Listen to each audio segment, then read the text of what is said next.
Hello guys,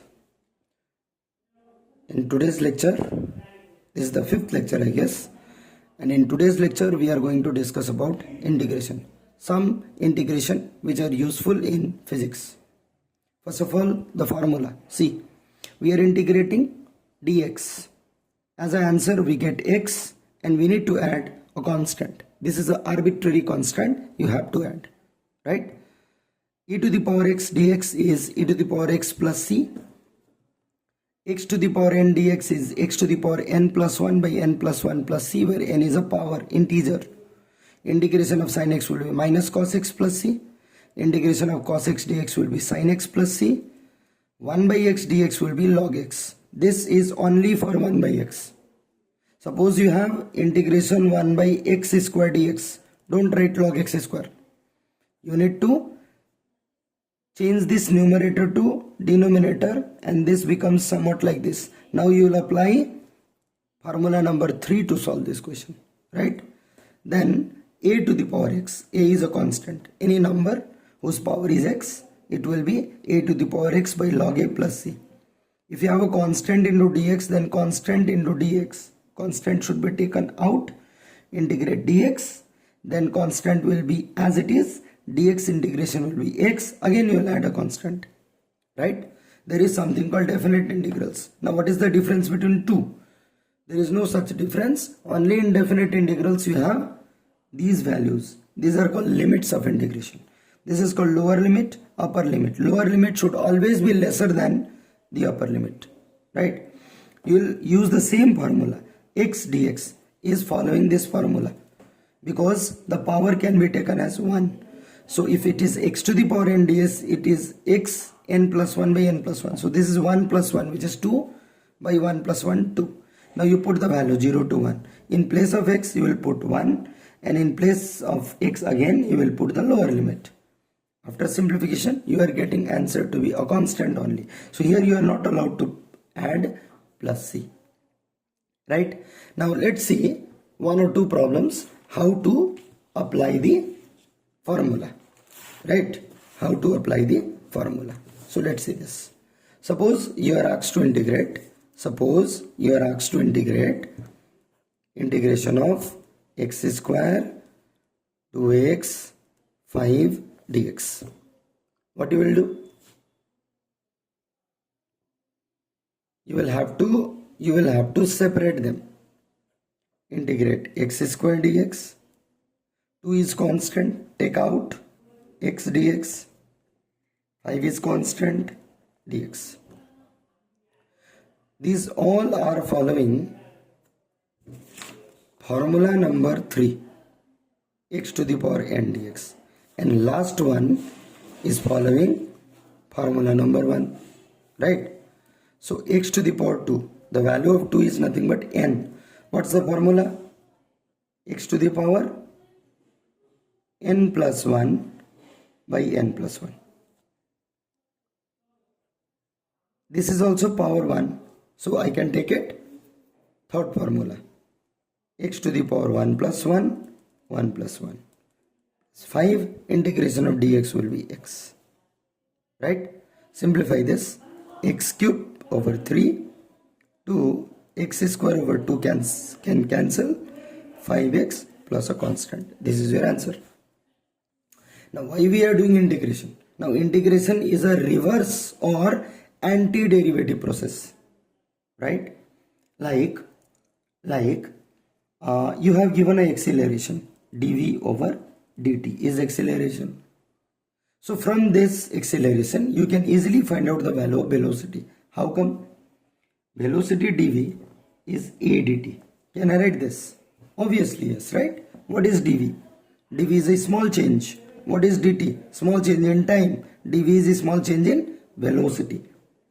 So if I integrate both the side, I will get a dt. I am taking a as constant. Acceleration is constant, right? So what is the integration of dv? This is following integration of dx. Since integration of dx is ax, so integration of dv will be b. A. What is the integration of dt? Same formula, dx wala. So this will be t. Now suppose the values are given to you. Suppose this is not indefinite integrals. This is a definite integrals. How the velocities are ranging? It is ranging from initial value of velocity to final value of velocity. When the velocity was initial, let's say time was 0, and velocity final means time is t. So you will put the limits. In place of v, you put upper limit, minus in place of b, you put lower limit. A, in place of t, you put time minus 0.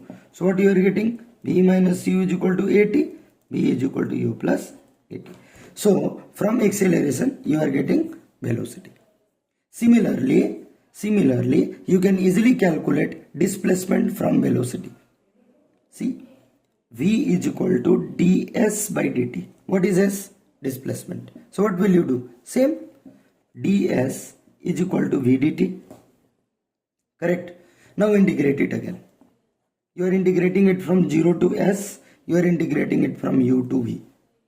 Right. So integration 0 to s ds equals integration v dt. What is v? U plus at. U plus at dt. So integration of ds will be, let's see. We will write it again. U dt. We're just separating, right? At dt. 0 to t. 0 to t. 0 to t. Since u is initial velocity, this is always taken a constant and acceleration is constant. So integration 0 to s ds equals u dt 0 to t plus a t dt 0 to t. Correct? So in this case, you can do it like this. See. Integration of ds will be what? It is s, 0 to s. Integration of dt will be t, 0 to t. Integration of t dt will be t square by 2, 0 to t. Now put the values in place of s, minus 0, t minus 0, a by 2, t square minus 0 square. So what you are getting? S is equal to ut plus half at square. You are getting a kinematical equations, right? So when you are differentiating, you are going from displacement to velocity, velocity to acceleration. But when you are integrating, you are returning back. You are integrating acceleration, you are getting velocity. When you are integrating velocity, you are getting back displacement. So this is again, we are proving that integration is anti-derivative process. Right? Now, since I did two kinematical equations, I derived two kinematical equations by the method of calculus. So let's do the third one also. Right? So in the third one, you will be using, because this is the third derivation, right? V square is equal to u square plus 2as. You can't see time here. So can I use acceleration's formula as dv by dt? Since in the formula, in the definition, we have time, but in the answer, there is no time. So we'll try to replace time. How? dv, I'll divide it by ds. Again, I'll multiply it by ds and dt comes here. Just manipulating. What is ds by dt? This is nothing but velocity. So this is va, dv over ds, cross multiply a ds, v dv. Correct? Now integrate it. Since a is constant, take it out. Velocity is not constant. Keep it inside. Right? Now you are integrating from 0 to s. You are integrating it from u to v. Correct? What is the integration of ds? S. 0 to s. Integration of v. V square by 2. U to v. So a s minus 0 equals v square by 2 minus u square by 2. So this is as is equal to v square minus u square by 2. Cross multiply it. 2as is v square minus u square. This is the formula. Right? I think this is clear. If not, please let me know through the comment. So please do comment, do share my channel, do subscribe also. Thank you guys.